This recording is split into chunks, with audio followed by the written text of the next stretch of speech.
नमस्कार साथियों। आज हम बहुत ही महत्वपूर्ण जो टॉपिक है उस पर बात करेंगे। जो आगामी कॉलेज लेक्चरर हिंदी का जो इंटरव्यू है, जो साक्षात्कार है, उसके लिए बहुत ही उपयोगी है। तो आज हम बात करने जा रहे हैं महाबली नाटक पर। महाबली नाटक की जो रचना है वो असगर बजाज जी ने की है और इस नाटक का प्रकाशन 2019 में हुआ था। कब हुआ था? 2019 में। और इस महाबली नाटक को 30वां जो व्यास सम्मान है वर्ष 2021 में के बिरला फाउंडेशन ने प्रदान किया है। और ध्यातव्य ये के बिरला फाउंडेशन द्वारा व्यास सम्मान की शुरुआत 1991 में की गई और पहला व्यास सम्मान श्री राम विलास शर्मा जी को मिला है और उनकी जो कृति है भारत के प्राचीन भाषा परिवार और हिंदी के लिए मिला था। असगर वजाहत जी को महाबली नाटक लिखने में 5 वर्ष का समय लगा। कितने वर्ष का? 5 वर्ष का। और इस नाटक में 12 दृश्य है और यह नाटक अकबर और तुलसीदास जी को केंद्र में रखकर किया गया है कि इन दोनों में महाबली कौन है। इस प्रकार से इसका वर्णन किया गया है। अकबर के दरबार में नवरत्न के अलावा जो अपने क्षेत्रों में सिद्ध कलाकार थे, कवि थे, उनको अकबर ने स्थान दिया था। तुलसीदास जी कभी किसी राजा के आश्रय में नहीं रहे। उनके लिए जो राम का दरबार था वो सर्वोपरि था। और इस नाटक में ये दर्शाया गया है कि अकबर को तुलसीदास और रामचरित के बारे में पता था। और ये इसका है कि एक जो अकबर ने राम टका एक सोने का सिक्का चलाया था अपने राज्य में और उस पर राम और सीता के चित्र थे। और इस नाटक में अकबर और तुलसीदास की जो भेंट है वो स्वप्न माध्यम से कराई गई है।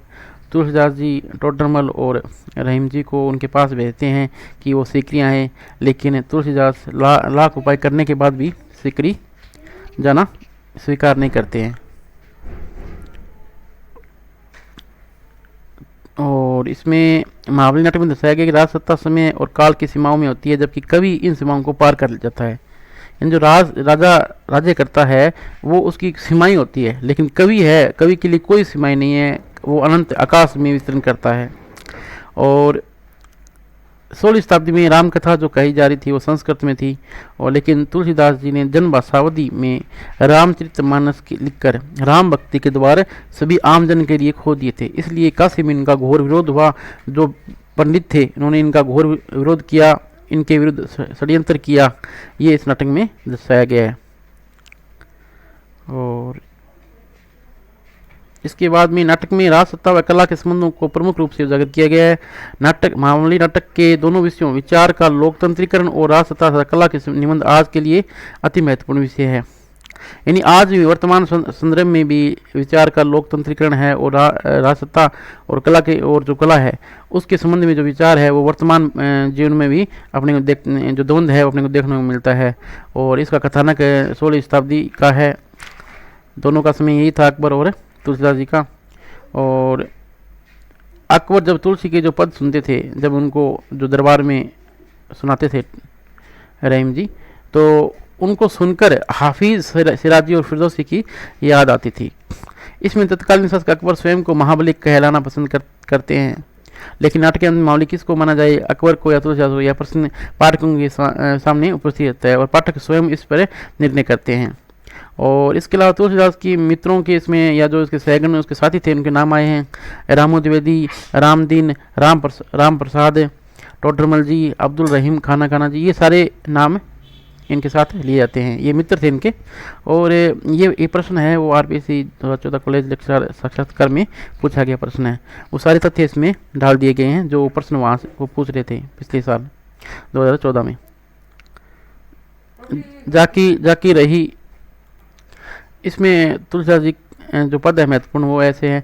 जाके रही भावना जैसे प्रभु मूर्त देखी थी, यानी जिस प्रकार की जिस व्यक्ति की भावना होती है वो उसी प्रकार को उसको सब जो सारा समाज है, व्यक्ति विशेष है, वो उसको दिखाई देता है। महाबली नाटक में गायन और संगीत का विशेष महत्व ये तो है ही कि जगह जगह ऐसे पद आए हैं और गायन और संगीत जो वाद्य यंत्र है उनका भी प्रयोग इसमें नाटक में किया गया है। तुलसी रहीम जी बारे में लिखते हैं, ऐसी देनी देन ज्यों कित सीखे हो सहन, ज्यों ज्यों ऊंचो करो त्यों त्यों नीचे नैन। यानी ये तुलसीदास जी दास जी की जो दानशीलता है उसके बारे में लिखते हैं। और फिर रहीमदास जी विनम्र होकर वापस लिखते हैं कि देनहार कोई और है, बेइज्जत जो दिन देते, यानी देने वाला और कोई है जो दिन रात भेजता है। लोग भ्रम हम पर करेता सो नीचे, यानी लोग हम पर भ्रम कर रहे हैं कि ये रहीम जी दे रहे हैं और इस कारण हमारे निर्णय वो नीचे होते थे। बनारस से सिकरी की दूरी करने में 2 महीने का समय उसमें लगता था, ये तथ्य है। बसंती द्वारा तुलसीदास जी पर निरादर लगाकर सब कहते हैं कि तुलसी को बसंती से विवाह करना पड़ेगा। तो तुलसीदास जी कहते हैं चाहे धूत को, इसलिए लोग क्या उनको कहते हैं ये तो चोर है, ये पापी है, ये अधर्मी है और अन्यायी है, इसने बसंती के साथ दुराचार किया है, इस प्रकार के आरोप उस पर लगाते हैं। ये एक प्रकार का नाटक करते हैं कि तुलसीदास को वहाँ काशी से बाहर निकाला जा सके। तो तुलसीदास जी कहते हैं कि चाहे दूत कहो, चाहे अदूत कहो, चाहे रजपूत कहो, चाहे जुलाह कहो, हमको किसी की बेटी से बेटा नहीं बिहाना, किसी की जाति नहीं बिगाड़नी। तुलसी तो राम नाम का गुलाम है। तुलसीदास कहते हैं कि राम का जो नाम है वही उसके गुलाम है और उसके लिए कुछ है, सारी चीज़ें हैं तुच्छ है। तुलसीदास कहते हैं हम चाकर रघुवीर के पटो लिखो दरबार, अब तुलसी का होई नर के मनसबदार, यानी हम तो राम दरबार है जो उसी के ही नौकर है और जो मनुष्यों के जो मनसबदार पद दिए थे अकबर द्वारा, उनसे हमारे कोई मतलब नहीं है।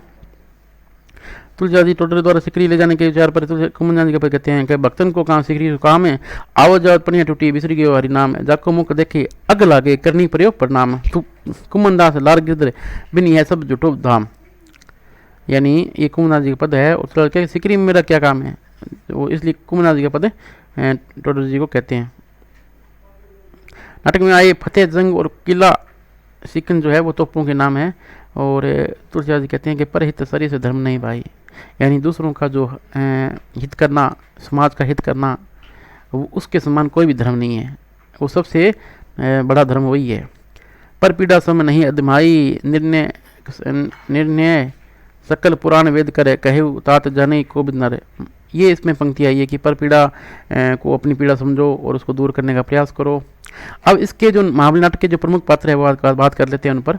तुलसीदास जी है, सम्राट अकबर है, अब्दुल रहीम खानखाना है, राजा टोडरमल है, ये अकबर दरबार के बिशन महाराज है, घाट के मालिक थे। आचार्य चंद्रकांत मिश्र सनातनी पंडित थे। पंडित गंगाधर पांडे काशी के प्रसिद्ध शिव मंदिर के महंत थे, काफ़ी प्रभावशाली व्यक्ति थे, 70 वर्ष इनकी आयु थी। और त्रिभुवन दास जी थे जो निराकार ब्रह्मावादी के उपासक थे। रामू द्विवेदी ये इनके मित्र, रामदीन, राम प्रसाद, अबुल फजल, मुल्ला बदायनी, ये सारी इनकी वार्तालाप चलती रहती है।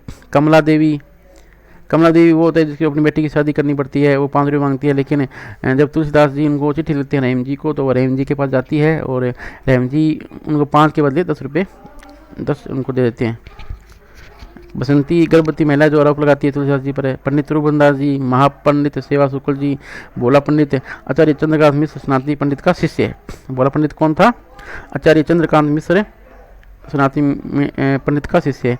रामाकांत ये गुंडे थे। गजाधर ये 1 नंबर 2 नंबर गुंडा, यानी ये गुंडे थे तुलसीदास को भगाने के लिए प्रयास कर रहे थे।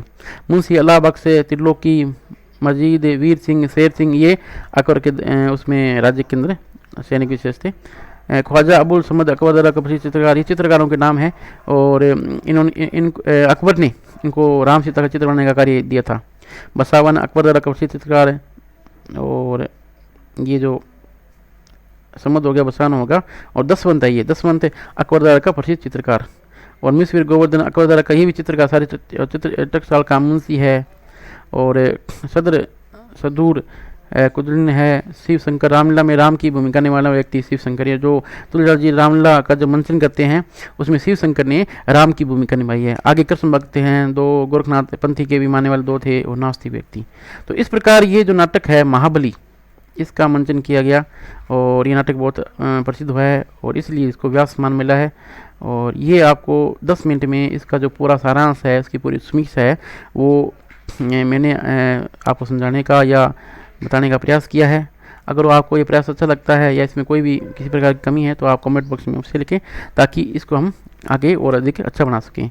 और ये महत्वपूर्ण टॉपिक है और इस टॉपिक के बारे में हिंदी वालों को तो पढ़ना चाहिए मेरे हिसाब से। तो आप सभी का धन्यवाद। और अगर ये आपको जो ये पोस्ट अच्छी लगी तो इसको आप ज़्यादा से ज़्यादा शेयर कर सकते हैं, और जिससे सभी को इस जो ये नोट्स बने हुए हैं सभी को इसको लाभ मिल सके। धन्यवाद आप सभी का।